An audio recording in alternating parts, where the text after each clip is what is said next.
अस्सलामुअलैकुम।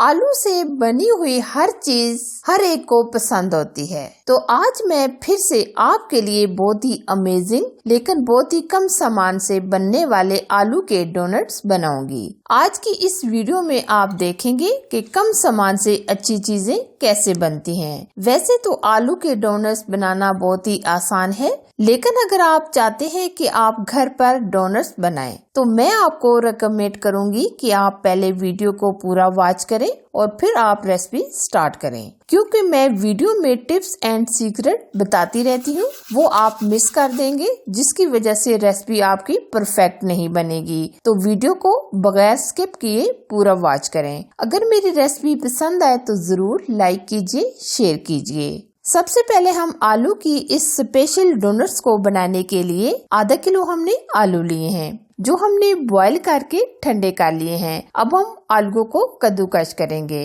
आलू आप मैश भी कर सकते हैं, लेकिन यहाँ आपको बताना चाहूंगी कि आप जब आलू की कोई भी रेसिपी बनाएं तो पहले आलू को बॉईल करके अच्छे तरीके से ठंडा कर लें। इसकी वजह से रिजल्ट बहुत ही परफेक्ट आता है। इसी तरह ये हम सारे आलू कद्दूकस कर लेंगे। ये आलू हमने कद्दूकस कर लिए हैं। अब हम एक अदद अंडा लेंगे और एक अदद हमने प्याज लिया है, जो हमने बिल्कुल बारीक चॉप कर लिए है। प्याज को चॉप करके हमने पानी बिल्कुल ड्रेन कर लिए है। और अब हम इसमें 7 से 8 हरी मिर्चें बिल्कुल बारीक कटिंग करके ऐड करेंगे और साथ ही हम इसमें हरा धनिया भी ऐड करेंगे। बैंडिंग के लिए हम 1 कप ब्रेड क्रम्स लेंगे।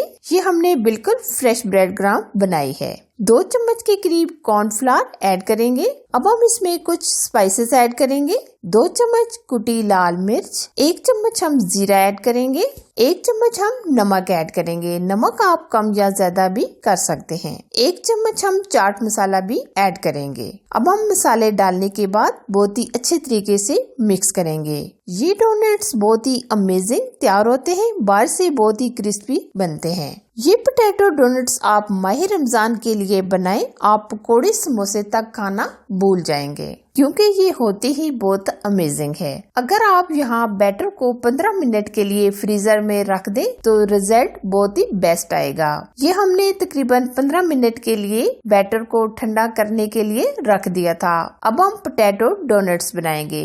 दोनों हाथों पर हम ऑयल लगा लेंगे ताकि बैटर हमारे हाथों में ना चिपके। पहले हम हस्बे जरूरत पेड़ा लेंगे। ये हम इस तरह हाथों में घुमा घुमा कर गोल करेंगे और इस तरह हम गोल करेंगे और हल्का हल्का हम प्रेस करेंगे इस तरह। अब हम फिंगर की मदद से दरमियान में सुराख कर लेंगे ताकि फ्राई करते टाइम ये हर तरफ से अच्छे तरीके से फ्राई हो जाए। इसी तरह हम दूसरी तरफ से भी नीट कर लेंगे। अब हम इस तरह सारे डोनट्स बनाकर रेडी कर लेंगे। अब हम कोटिंग के लिए 2 अदद अंडे लेंगे, चुटकी भर नमक और चुटकी भर हम इसमें चाट मसाला ऐड करेंगे। अब हम अंडों को बहुत ही अच्छे तरीके से फेंट लेंगे। जितनी जबरदस्त हम कोटिंग करेंगे, इतने ही जबरदस्त आलू के ये डोनट्स बनेंगे। अब हम लेंगे ये होममेड ब्रेड क्रम्स, ये भी हम कोटिंग के लिए यूज करेंगे। सबसे पहले हम डोनट्स को अंडे में डिप करेंगे और बहुत ही अच्छे तरीके से अब हम ब्रेड क्रम्स लगाएंगे।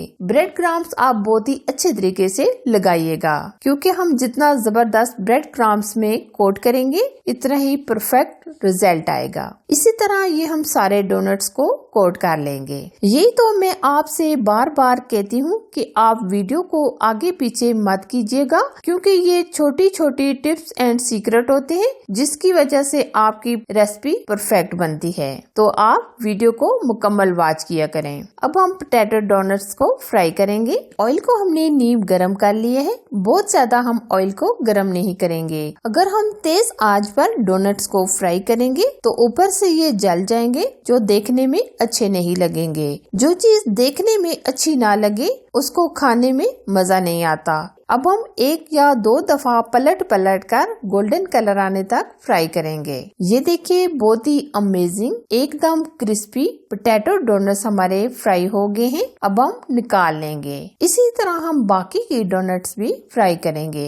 ये आलू के डोनट्स बहुत ही क्रिस्पी तैयार हो गए हैं। आप भी ये अमेजिंग से कम बजट में कम मसालों के साथ ये पोटैटो डोनट्स जरूर बनाएं और खाएं। आप भी ये हरी चटनी के साथ और टी टाइम के लिए ये स्नैक जरूर ट्राई कीजिएगा। तो लाइक शेयर जरूर कीजिए और अगर आप चैनल पर फर्स्ट टाइम आए हैं तो प्लीज चैनल को जरूर सब्सक्राइब कीजिए। साथ ही दिए गए बेल आइकन को प्रेस करके ऑल पर जरूर सिलेक्ट कीजिए ताकि मैं हमेशा इसी तरह अच्छी और नई रेसिपी आप लोगों के साथ शेयर करती रहूं। और हमेशा मुझे अपनी दुआओं में याद रखें। अल्लाह हाफिज।